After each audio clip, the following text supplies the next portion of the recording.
Hi friends, welcome to Sukindia channel. இன்றைக்கி என்ன recipe பார்க்க போகிறோன்னா பீர்க்கங்காய் கிரேவி. அது எப்படி பண்ணலாம் ஈஸியான மெத்தடில். வாங்க வீடியோக்கு போகலாம். இந்த வீடியோ பிடிச்சிருந்தா லைக் பண்ணுங்கள், சப்ஸ்கிரைப் பண்ணுங்கள், பெல் ஐக்கானை ப்ரெஸ் பண்ணுங்கள். இப்போ தேவையான இன்க்ரீடியன்ட்ஸ் பார்த்துடலாம். 2 டேபிள் ஸ்பூன் ஆயில், அரை டீஸ்பூன் உளுந்தம்பருப்பு, 1 டீஸ்பூன் கடலைப்பருப்பு, 1 டீஸ்பூன் வத்தல் பொடி, 1 teaspoon garam masala, 2 table spoon மல்லித்தூள், அரை டீஸ்பூன் உப்பு, 1 டீஸ்பூன் கடுகு, அரை டீஸ்பூன் மஞ்சள் தூள், கொஞ்சமாக தேங்காய், ஒரு பவுலில் பீர்க்கங்காய், 2 தக்காளி, கட் பண்ணி வச்சுருக்க வெங்காயம், கொஞ்சம் கறி லீஃப், ஒரு ஃபுல் சைஸ் வெங்காயம், தேவையான அளவு கொத்தமல்லி இலை. நெக்ஸ்ட்டு ஒரு மிக்ஸி ஜார் எடுத்துக்கோங்க. இல்லை தேங்காய் ஆட் பண்ணி நம்ம ஃபைன் பேஸ்ட்டாக அரைச்சி எடுத்துக்கோங்க. இப்போ இதை நம்ம அரைச்சி எடுத்ததை ஃபில்ட்ரு பண்ணி தேங்காய் பால் தனியாக எடுத்துக்கலாம். இப்போ தேங்காய் பால் எடுத்து வச்சாச்சு. நெக்ஸ்ட்டு ஒரு மிக்ஸி ஜாரில் 2 தக்காளி ஆட் பண்ணிக்கோங்க. ஃபைன் பேஸ்ட்டாக இப்போ நம்ம அரைச்சி எடுத்துக்கலாம். ஒரு கடாய் எடுத்துக்கோங்க. 2 டேபிள் ஸ்பூன் ஆயில் ஊற்றிக்கோங்க. 1 டீஸ்பூன் கடுகு ஆட் பண்ணிக்கோங்க. அரை டீஸ்பூன் உளுந்தம்பருப்பு ஆட் பண்ணிக்கோங்க. 1 டீஸ்பூன் கடலைப்பருப்பு ஆட் பண்ணிக்கோங்க. நல்லா பொரிஞ்சு வரட்டும். இது கூட நம்ம கட் பண்ணி வச்சுருக்க வெங்காயம், கறி லீஃப் ஆட் பண்ணிக்கோங்க. அரை டீஸ்பூன் உப்பு ஆட் பண்ணிக்கோங்க. அரை டீஸ்பூன் மஞ்சத்தூள் ஆட் பண்ணிக்கோங்க. இப்போ நல்லா வதக்கி விடுங்க.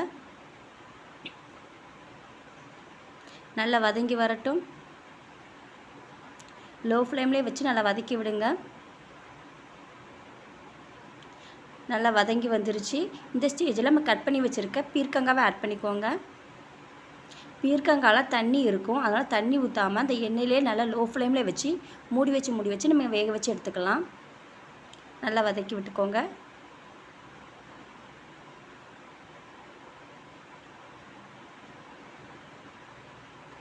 நல்லா வதங்கி வந்துருச்சு. இந்த ஸ்டேஜில் நம்ம அரைச்சி வச்சுருக்க தக்காளி பேஸ்ட்டை இது கூட நம்ம ஆட் பண்ணிடலாம்.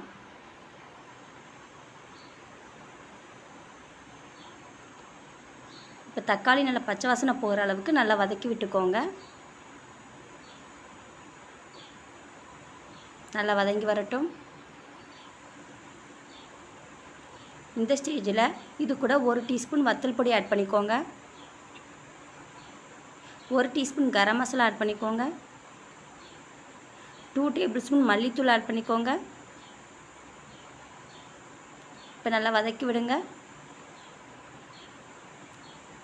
இந்த மசாலா நல்லா இந்த எண்ணெயிலே நல்லா வதங்கி வரட்டும்.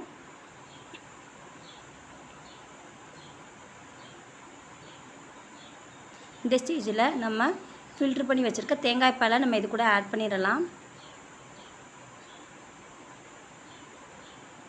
இப்போ நல்லா கலந்து விடுங்க.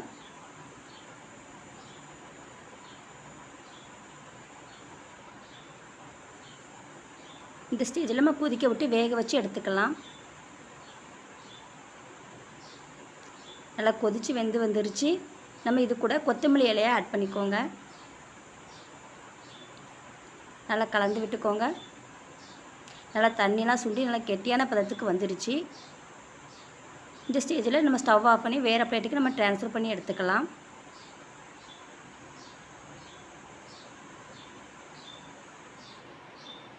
பீர்க்கங்காய் கிரேவி ரெடி ஆயிடுச்சு. இதே மாதிரி நீங்களும் உங்கள் வீட்டில் ட்ரை பண்ணி பாருங்கள். நெக்ஸ்ட் வீடியோ பார்க்கலாம்.